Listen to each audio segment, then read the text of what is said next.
নমস্কার, আমি সৌরভ। আপনারা দেখছেন সৌরভ ব্যাপারী ইউটিউব চ্যানেল। হ্যাঁ, এইমাত্র ফুড এশিয়ার খুবই গুরুত্বপূর্ণ কেসের আপডেট পাওয়া গেল, তাই ভিডিওটি মিস করবেন না এবং স্কিপ করবেন না। কিন্তু তার আগে একটি কথা বলবো, এই চ্যানেলে চাকরি সম্পর্কিত এবং ফুড এশিয়ার নিত্য নতুন আপডেট দিয়ে থাকে, তাই চ্যানেলটিকে সাবস্ক্রাইব করে পাশে থাকা বেল আইকনটি অন করে দেবেন এবং ভিডিওটি তোমাদের বন্ধুদের সাথে শেয়ার করে দেবেন। তাহলে চলুন দেরি না করে শুরু করা যাক।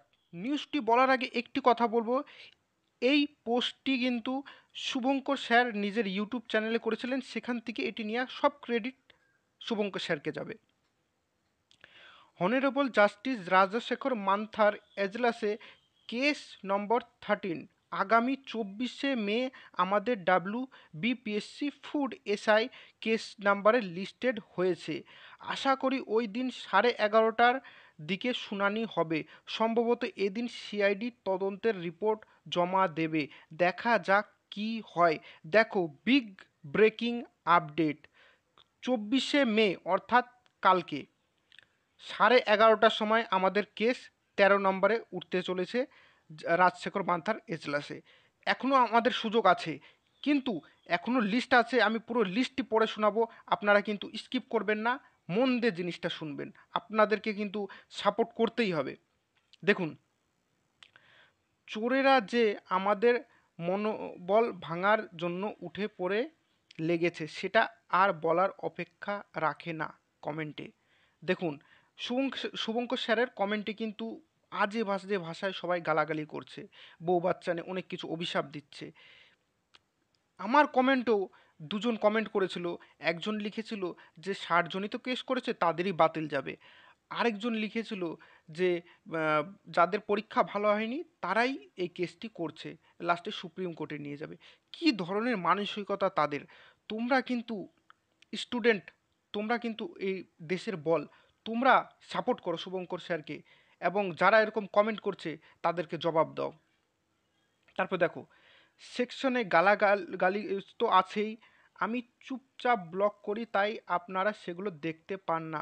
অনেকে তো আবার অভিশাপ দেয়। একজন তো অভিশাপ দিয়েছিল আমার নাকি বউ বাচ্চা মরে যাবে। দেখুন কি কী সব কথা বলছে! অবিবাহিত কে বউ বাচ্চার অভিশাপ! যাই হোক, শকুনের অভিশাপে যদি গরু মরতো। আর সারাদিন নেগেটিভ কমেন্ট তো লেগেই থাকে। স্যার বিয়ে করেননি, বউ বাচ্চা মরার অভিশাপ দিচ্ছে, বিরাট ব্যাপার। এদের যুক্তি, চোর চুরি করেছে, বেশ করেছে, আপনারা কেন চুরির বিরোধিতা করবেন? মানে তারা চাচ্ছে যে যারা 90%, 80% নাম্বার পেয়েছে দেখে দেখে লিখে, তারা চাচ্ছে যে আমরা চাকরি যেন পেয়ে যাই। যাই হোক, এদের নিয়ে বেশি আলোচনা না করাই ভালো। এই লড়াইটা যে শুধু ফুড এশিয়ার চুরির বিরুদ্ধে তা নয়, ভবিষ্যতের যেন কোনো পরীক্ষায় চুরি না হয়, সেটা আমাদের সবচেয়ে বড় লক্ষ্য। ক্লার্কশিপ, মিসলেনিয়াস, ডাব্লিউবিসিএস সমস্ত পরীক্ষায় যদি দুর্নীতি মুক্ত না করা যায়, তাহলে আমার আমরা সহ আমাদের চোখের সামনে একের পর এক জেনারেশন শেষ হয়ে যাবে। যার বাবার টাকা থাকবে সে অযোগ্য হয়ে টাকার জোরে আপনার হকের চাকরিটা খেয়ে নেবে। একদম সত্যি কথা, যার বাবার টাকা আছে সে চাকরি পেয়ে যাবে।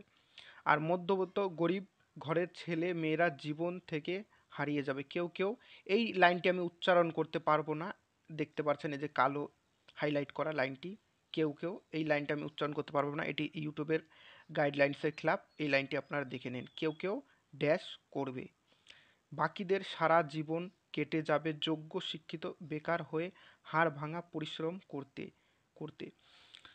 আমার আপনার স্বপ্ন দেখা স্বপ্নগুলো কিছু চোরেরা নিজের মধ্যে ভাগ বাটোয়ারা করে নেবে। এ তো হতে দেওয়া যাবে না। ফুড এসআইয়ের দুর্নীতি রুখে দিয়ে আমাদের বাকি পরীক্ষাগুলো দুর্নীতিমুক্ত করতে হবে। 50 বছর কুকুরের মতো বাঁচার থেকে একদিন সিংহের মতো গর্জন করে মরা অনেক বেশি সম্মানের। নিজের অধিকার নিজেরা বুঝতে শিখুন। আমি একটি কথা বলবো যে তোমরা ছাত্র, তোমরাই দেশের বল। তোমরা গিয়ে কমেন্টে সাপোর্ট করো। যারা নেগেটিভ কমেন্ট করছে তোমরাই তাদের রিপ্লাই দাও। আমরা টিচার মানুষ, আমরা তো গালিগালাজ করতে পারি না। তোমাদেরও গালিগালাজ দেওয়ার দরকার নেই, তোমরা ভালোভাবে রিপ্লাই দিবে। কারণ আমিও দেখেছি অনেকজন রিপ্লাই করছে, যেমন বলছে যে যারা আম, পরীক্ষায় কম নাম্বার পেয়েছে তারাই এইসব কেস টেস করছে। কি মানে সত্যি তাদের মানসিকতা কেমন? কম নাম্বার কম নাম্বার পেলে তারা কেস কেন করতে যাবে?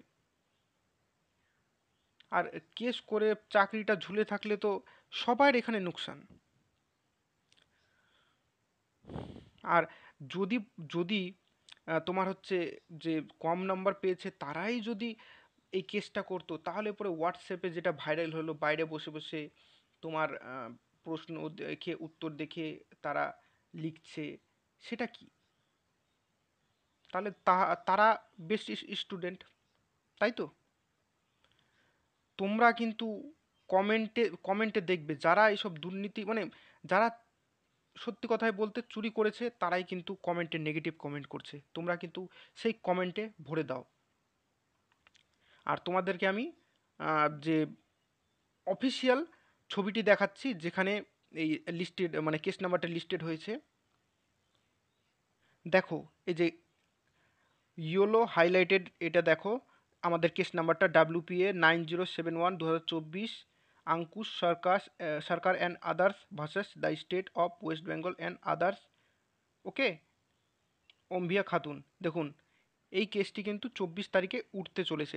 হনারেবল জাস্টিস রাজশেখর মান্থার এজলাসে কে কোর্ট নাম্বার 13-তে, কোর্ট নাম্বার 13, আগামী 24শে মে, আগামী দিন। এটি কিন্তু বিগ ব্রেকিং নিউজ, আগামী দিন উঠতে চলেছে। আমাদের WBPSC ফুড SI কেসের নাম্বার লিস্টেড হয়েছে। আশা করি ওই দিন 11:30।